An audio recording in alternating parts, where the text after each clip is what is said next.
కాపాలిక అనే పదం కపాలం నుంచి పుట్టింది. కపాలం అనే పదం కాపాలిక అనే పదానికి మూలమైంది. కపాలం కాపాలిక గుర్తుపెట్టుకోవాలి. కపాలం కాపాలిక, కపాలం కాపాలిక, కపాలం కాపాలిక. ఎస్, కపాలం నుంచి కాపాలిక పుట్టింది. కపాలం బాగా గుర్తుపెట్టుకోవాలి. కపాలం అంటే స్కల్, స్కల్ అంటే పుర్రే.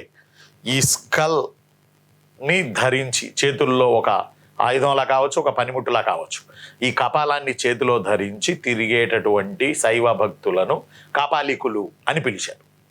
ఇంగ్లీష్లో అయితే skull men, skull M E N men, skull men known as కాపాలికులు. కపాలం అంటే ఇక్కడ ఒక పాయింట్ ఉంది. మనిషి చనిపోయిన తర్వాత శ్మశానంలో శవాన్ని కాల్చేటప్పుడు తల పగులుతుంది. కాల్చేటప్పుడు మనిషికి ఆ యొక్క బాడీలో ఉన్నటువంటి ఆ యొక్క కొవ్వు ఇవన్నీ ఉండి బాడీ మొత్తం అవి ప్రసారం జరిగి మనిషి కాలేటప్పుడు, చనిపోయిన తర్వాత శవం కాలేటప్పుడు ఒక్కసారిగా ఈ కాళ్ళు చేతులు బిగబట్టిపోయి నెక్క నిలువుగా ఇలా ఇలా లెగిసి కూర్చుంటా ఉంటాడు మనిషి.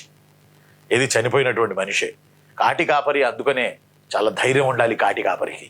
అతను ఏం చేస్తాడంటే పెద్ద కర్ర పెట్టి కొడతాడు. కొట్టి మళ్ళీ దాన్ని సమం చేస్తాడు.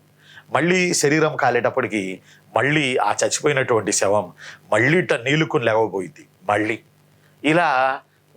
ఇలా జరుగుతుంది అంత్యక్రియల ప్రక్రియ, అగ్నికి ఆహుతి చేసే ప్రక్రియ. ఈ నేపథ్యంలో తల పగులుతుంది. లాస్ట్లో ధన్మని ఫాట్మని సౌండ్ వస్తుంది. అప్పుడు ఇక్కడ నుంచి జీవుడు చివరిసారిగా తన ఆత్మను పరమాత్మలో కలిపేసుకోవడానికి ఇక్కడ నుంచి జీవం వెళ్ళిపోతుంది బయటికి, కపాల మోక్షం జరుగుతుంది అని అంటారు. ఇదే కపాల మోక్షం అనేది శైవంలో కాపాలికుల్లో ఇది కీలకమైనటువంటి అంశం. కపాలం పగిలి తల పగిలి సౌండ్ వస్తుంది, అప్పుడు కపాల మోక్షం జరిగినట్టు. ఏ చిన్న ప్రాణమున్నా, ఏ చిన్న ఆత్మ ఉన్నా, ఏ చిన్న జీవన రసాయన చర్య ఉన్నా దీని ద్వారా బయటికి వెళ్ళిపోతుంది. దీనిని బలంగా నమ్ముతారు. అందువల్లే శవాల మీద ధ్యానం చేస్తారు కాపాలికులు. కాబట్టి కపాల మోక్షాన్ని ఆశిస్తారు గనక కపాలాన్ని చేతిలో పట్టుకుని తిరుగుతూ, కపాలాన్ని పనిముట్టులా ఫీల్ అవుతూ శివుణ్ణి కొలిచే వీర భయంకర భక్తులను కాపాలికులు, ఈ రోజుల్లో అయితే అఘోరాలు అని పిలుస్తారు.